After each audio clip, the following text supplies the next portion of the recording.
Welcome to the deep dive. Today we're exploring something really fascinating. It's called rain-powered solar, happening in Puerto Rico.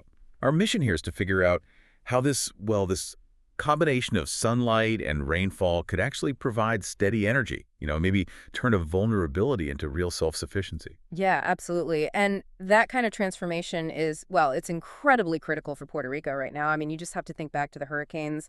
Maria in 2017 wiped out power for, what, 100% of the island? 100%. Yeah. And then Fiona hit in 2022, massive blackouts again, affecting over 1 million people. Their energy grid is just, well, it's really fragile. That context is so important. Okay, so what's the actual tech here? How does it create this resilience you're talking about? So it's basically a hybrid energy system. It cleverly mixes traditional solar panels, photovoltaics, capturing sunlight, Yeah. with something really quite innovative called triboelectric nanogenerators, or TENNings for So short. 10 yanks. Okay, that Yeah. sounds, yeah, futuristic. Break that down for us a bit. Right. They're pretty cool. Tickens actually capture the kinetic energy, the movement energy from falling raindrops.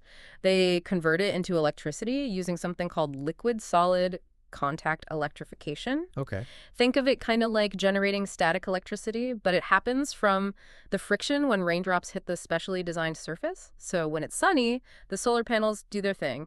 But crucially, when storms hit, or even if it's just cloudy, the tangents kick in and add to the power output. So you get this much more consistent, almost round-the-clock energy flow. Ah, I see. So it's not just about waiting for the sun anymore. And speaking of conditions, how well does Puerto Rico's climate actually fit with a technology like this?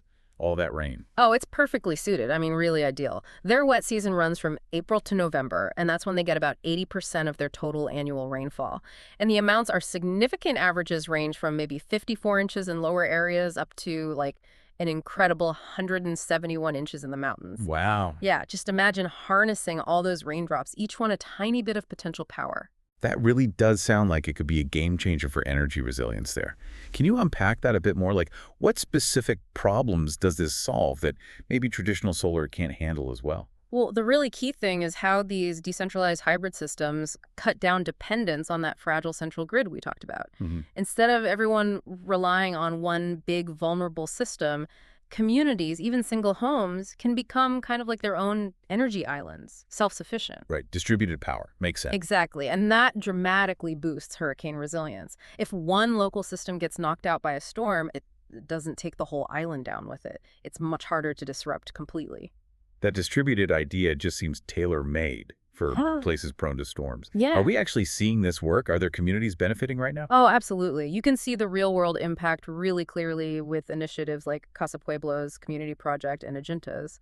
After Hurricane Maria, they were proactive, installing over 120 of these kinds of systems in homes and local businesses. Mm. And the result? During the entire 2022 hurricane season, those homes and businesses had 100% energy reliability, even when the main grid failed elsewhere. 100% reliability, while others were in the dark. Yeah.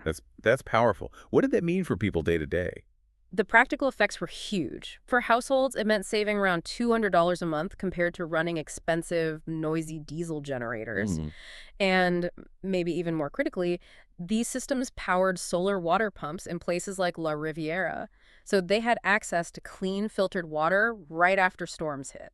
Think about that difference when everything else is down. Yeah, clean water power, it sounds completely transformative, but let's be realistic. What about the broader picture, the challenges? I imagine cost is a factor. You're right. That's definitely part of the conversation. There is a higher upfront cost compared to just standard solar panels. You're looking at maybe $20,000 to $30,000 for a 10-kilowatt hybrid system versus, say, $15,000 to $25,000 for a traditional solar-only setup. Okay, so it is more expensive up front. It is.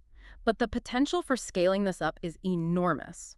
Remember, Puerto Rico gets over 3,000 hours of sunshine a year, plus all that rainfall, maybe 60 inches on average across the island.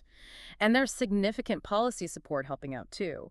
Federal funds from FEMA and the Department of Energy can potentially cover like 40 to 60% of the installation costs. Ah, okay, 40 to 60% coverage from federal funds. That must make a huge difference, especially for getting these systems to regular families. It's absolutely critical. It helps lower that barrier significantly. But the main hurdles still remain those upfront costs, especially for lower income households, even with the subsidies. And the other thing is we need more long-term data on how durable these 10 components are, specifically in that intense, humid tropical climate over many, many years. Right, the long-term wear and tear. Exactly. We need to see how they hold up over decades. Well, this deep dive really highlights how, thinking differently about natural resources, even something like intense rain, can potentially turn a major vulnerability into real self-sufficiency. So thinking about all this, what really stands out to you about how these kinds of integrated, localized solutions could perhaps redefine sustainable energy, especially as our climate keeps changing?